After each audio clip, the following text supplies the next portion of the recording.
नमस्कार दोस्तों। एक बार फिर स्वागत है आपका हमारे YouTube चैनल पे।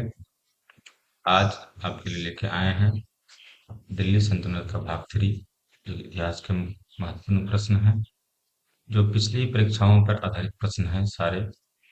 सभी सभी प्रश्न जो हैं बैंकिंग, एसएससी, रेलवे और ऑल अदर एग्जाम के लिए इम्पोर्टेंट है। आइए चलते हैं तीसरा भाग की ओर। सब आज का हमारा पहला क्वेश्चन है, निम्नलिखित में से किसने सबसे अधिक दिनों तक शासन किया? ये देखिए, ये रेलवे का क्वेश्चन है, आरआरबी 2007 में पूछा गया था। सबसे अधिक दिनों तक शासन किसने किया था? अलाउद्दीन खिलजी, मोहम्मद बिन तुगलक, इब्राहिम लोदी या शेरशाह सूरी? इन चारों ऑप्शनों में सबसे अधिक किया था मोहम्मद बिन तुगलक ने। मोहम्मद बिन तुगलक ने किया था, ऑप्शन नंबर बी। चलिए अगला प्रश्न की ओर चलते हैं। अगला प्रश्न है हमारा, मोहम्मद बिन तुगलक निम्नलिखित में किस विधा में निपुण था? किस विद्या में निपुण था? विधा बोलते हैं विद्या को। तो ये खगोल शास्त्री भी थे, गणितज्ञ भी था, आयुर्विज्ञान भी था, ये सभी था। सबसे अधिक पढ़ा लिखा व्यक्ति था मोहम्मद बिन तुगलक, सबसे ज्यादा पढ़ा लिखा। अगला क्वेश्चन की ओर चलते हैं। अगला क्वेश्चन है, मोहम्मद बिन तुगलक ने निम्नलिखित में से किस एक नवीन भाग की स्थापना की?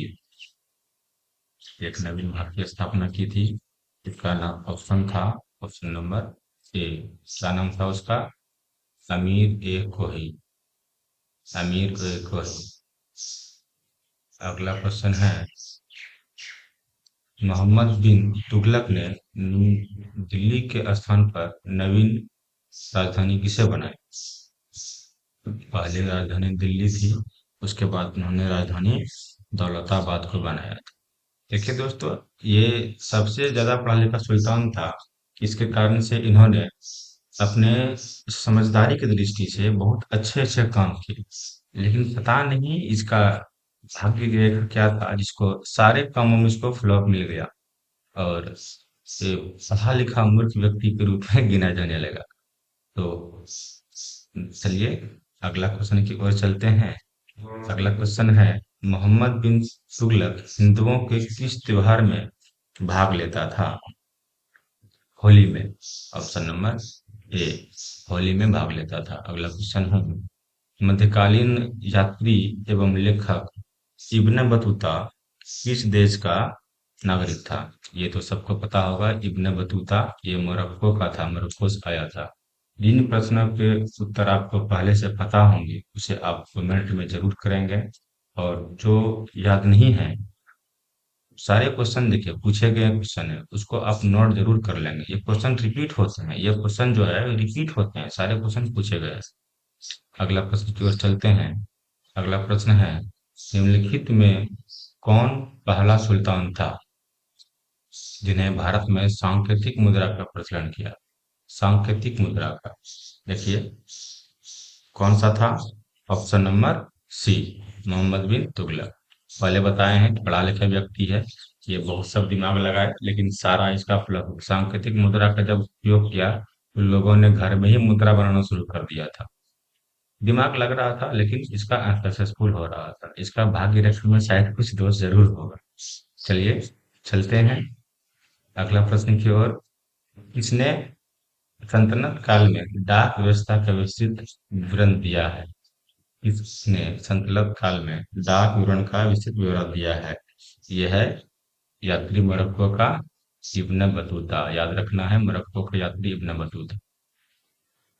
अगला प्रश्न को चलते हैं। अगला प्रश्न है, मोहम्मद बिन तुगलक ने कौन सा सामाजिक कार्य किया? कौन सा? यदि एसएससी में पूछा गया 2015 में, सामाजिक कार्य कौन सा किया? इसका हो जाएगा ऑप्शन नंबर बी, सती प्रथा पे रोक लगाया। Option number B. अगला प्रश्न की ओर चलते हैं। अगला प्रश्न है, मोरिस यानी मोरक्को जो था, मोरक्को यात्री इब्न बतूता किसके समय में भारत आए? देखिए, एक क्वेश्चन रिपीटेड क्वेश्चन आ गया है। पहले लिखा मोहम्मद बिन तुगलक में आया था, अब लिखा कौन आया? ऑप्शन नंबर डी आ गया, मोहम्मद बिन तुगलक के समय काल में आया था इब्न बतूता। अगला प्रश्न है, सर्वप्रथम लोक निर्माण विभाग की स्थापना की। किसने की? सर्वप्रथम। सी नंबर, फिरोज शाह तुगलक ने की।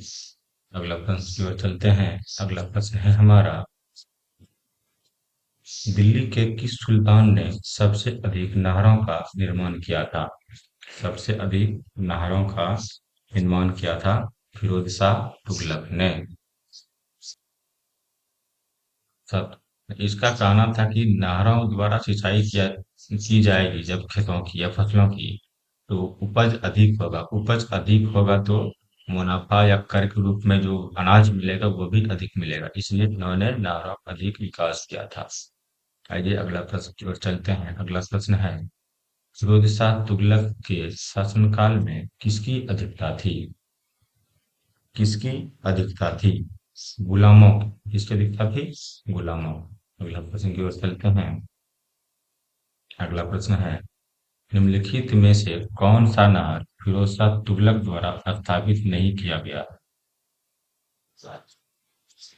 स्थापित नहीं किया गया है। देखते हैं इसका क्या है। फतेहपुर का नहर। फतेहपुर का। अगला प्रश्न की ओर चलते हैं। अगला प्रश्न है, फिरोज शाह तुगलक द्वारा निम्नलिखित में से किसकी गुणवत्ता में सुधार हेतु उपाय किया गया था? सुधार हेतु उपाय किया गया था। फलों की गुणवत्ता में सुधार हेतु उपाय किया गया था। Option number A.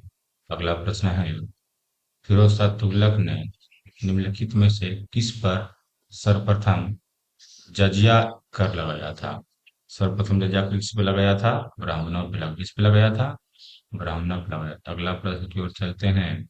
अगला प्रश्न है, लोगों में अपनी सूझबूझ विकसित करने हेतु फिरोज शाह तुगलक ने किस विभाग की स्थापना की? किस विभाग की स्थापना की? ऑप्शन नंबर ए, अनुवाद विभाग की। किस विभाग की?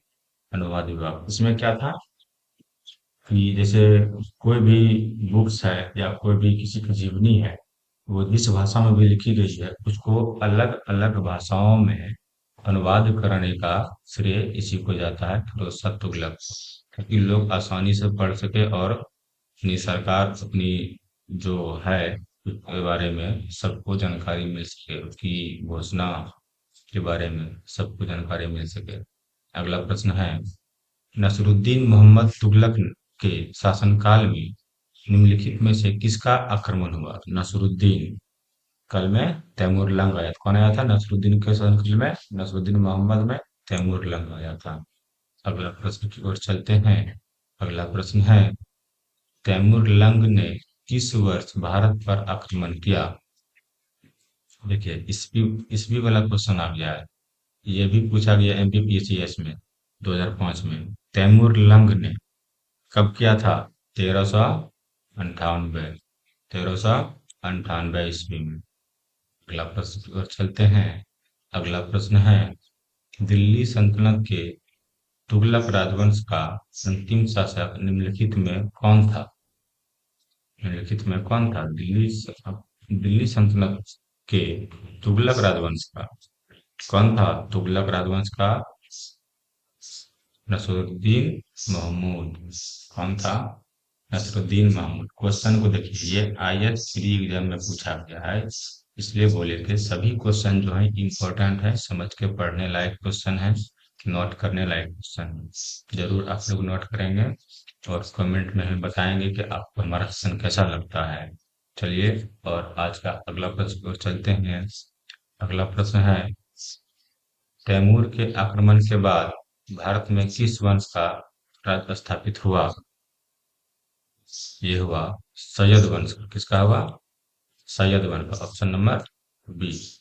अगला प्रश्न की ओर चलते हैं। अगला प्रश्न है, बहलोल लोदी की महत्वपूर्ण उपलब्धि यह थी कि उसने निम्नलिखित में से किस राज्य के विरुद्ध सफलतापूर्वक युद्ध किया? उसने जो था, कोई राज्य था जिसके सफलतापूर्वक युद्ध किया था, वही उसकी उपलब्धि थी, तो वो था जौनपुर। ये भी देखिए एमपीपीसीएस में पूछा गया प्रश्न था। अगला प्रश्न की ओर चलते हैं। अगला प्रश्न है, निम्नलिखित सल्तनत शासकों में से कौन अफगान मूल के थे? अफगानी कौन था? अफगान मूल के कौन था? तो वो था लोदी। लोदी वंश के लोग जो आया था वो अफगानी थे। अगला प्रश्न की ओर चलते हैं। अगला प्रश्न है, किस मध्ययुगीन सुल्तान को आगरा शहर की नींव डालने एवं उसे सल्तनत की राजधानी बनाने का श्रेय जाता है? देखिए, आगरा शहर को राजधानी बनाया था, किसने बनाया था? तो वो सिकंदर लोदी ने बनाया था। Option number C, Sikandar Lodi. अगला प्रश्न की ओर चलते हैं। अगला प्रश्न है, सिकंदर लोदी किस नाम से अपनी कविताओं की रचना करता था? सिकंदर लोदी जो था, आपका नाम था गुलरुखी। क्या नाम था? गुलरुखी। गुलरुखी के नाम से अपना कविताओं का रचना करता था। अगला प्रश्न की ओर चलते हैं। अगला प्रश्न है, आगरा नगर की स्थापना किस शासक ने की? ठीक है, सारे प्रश्न जो है वो पूछे गए हैं। आगरा नगर की स्थापना किस शासक ने की? ये लगता है उसी का रिवर्स क्वेश्चन है, मतलब ऊपर वाला का। ये है सिकंदर लोदी ने आगरा शहर की स्थापना की, उसे राजधानी भी बनाया सिकंदर लोदी ने। अगला प्रश्न है, लोदी वंश का अंतिम शासक कौन था? लोदी वंश का अंतिम शासक था Ibrahim Lodi. Option number B. अगला प्रश्न की ओर चलते हैं। अगला प्रश्न है, सल्तनत काल में किस भाषा को राजभाषा का दर्जा दिया गया? सल्तनत काल में फारसी भाषा को राजभाषा का दर्जा दिया गया। ऑप्शन नंबर बी, फारसी। अगला प्रश्न है, सल्तनत काल के अधिकांश अमीर एवं सुल्तान किस वर्ग में आते थे? अमीर एवं सुल्तान तुर्क वर्ग में आते थे। ऑप्शन नंबर ए, तुर्क वर्ग में आते थे। अगला प्रश्न की ओर चलते हैं। अगला प्रश्न है, सल्तनत काल में दीवान ए अमीर को ही विभाग निम्नलिखित में किससे संबंधित था? दीवान ए अमीर को ही, ये था कृषि से संबंधित था। Option number C. ठीक है, तो आज का हमारा सेशन यहीं पे समाप्त होता है। आगे की इसी तरह से वीडियो पाने के लिए हमारे चैनल को सब्सक्राइब जरूर करें, लाइक करें, कमेंट करें, शेयर करें। धन्यवाद। जय हिंद।